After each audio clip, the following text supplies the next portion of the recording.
In front of Shattered 30 trust. colleagues, my manager stood up in a Monday meeting and said, "We have to let Michael go. He's simply not good enough for this company." 30 people watching. Some looked at the floor, some looked at me. One person, I'll never forget, smirked.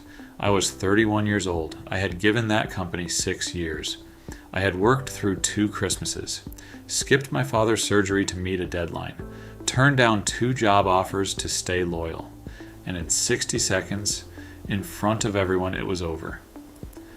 They took my laptop, my access card, and walked me to the gate, and I stood outside on the road in Ikeja at 10 a.m. on a Monday. Cars passing, people rushing, and me standing there with a small paper bag containing my personal items from my desk. I told myself one thing in that moment: remember this feeling, use it.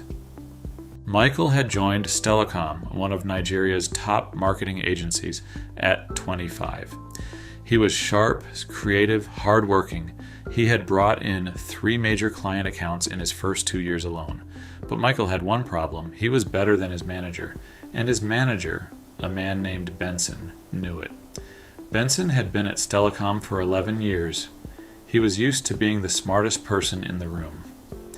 When Michael arrived, that changed. Clients started requesting Michael directly. The MD had mentioned Michael by name in a company-wide email, praising a campaign he had led. Benson was not mentioned. From that moment, Benson began his campaign to remove Michael. He reassigned Michael's best accounts. He left him out of key meetings. He gave him impossible targets, then reported his failure to leadership.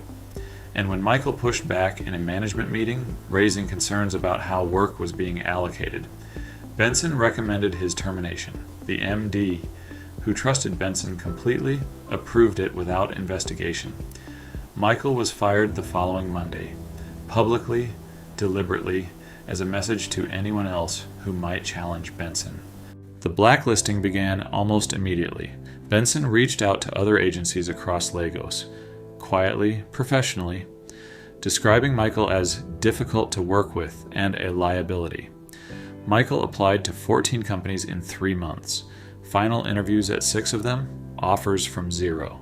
At one company, the HR manager, who Michael later became friends with, told him the truth. "Someone called our MD about you. I don't know who, but after that call, the decision changed." Michael was burning through his savings. He moved out of his apartment in Lekki and went back to his family's house in Ojodu. He was 31, sleeping in his childhood bedroom, wondering if he had made a mistake fighting back. He spent a lot of nights questioning himself. Was he actually difficult? Had he been arrogant? And then, one night, going through his old work files, he found something. The campaigns he had led at Stellacom, the original strategies, the results, the client testimonials. He hadn't taken them to use against anyone, he just had them. Personal records of his own work. And looking at them that night, something shifted. He thought, "This is real. This happened. I did this. No one can take that." Michael stopped applying for jobs. He opened a small marketing consultancy from his bedroom. He called it Anchor Creative. His first client was a friend's fashion business. He charged 50,000 Naira for a 3-month social media plan. Small, humbling, but real. He documented everything, every campaign, every result, every testimonial. He posted his work on LinkedIn, not shouting, not complaining about what happened to him, just showing his work, quietly, consistently.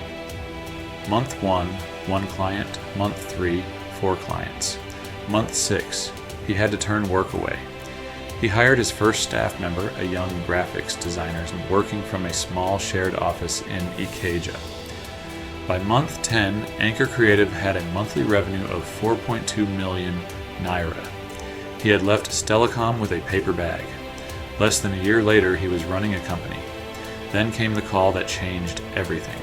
It was a Thursday afternoon. Michael's phone rang, an unknown number. It was Stellacom's new business development manager. Benson had been quietly removed 6 months earlier. It turned out Michael wasn't the only person he had done this to. 2 other senior staff had raised similar complaints. and the MD had finally investigated. The company was now trying to fix its reputation. They had a new campaign, a big one, for a major telecoms client, and they wanted to hire Anchor Creative to run it. Let that land for a moment. The company that fired him, that let him be blacklisted, was now calling his company as a client. Michael was silent on the phone for a long time.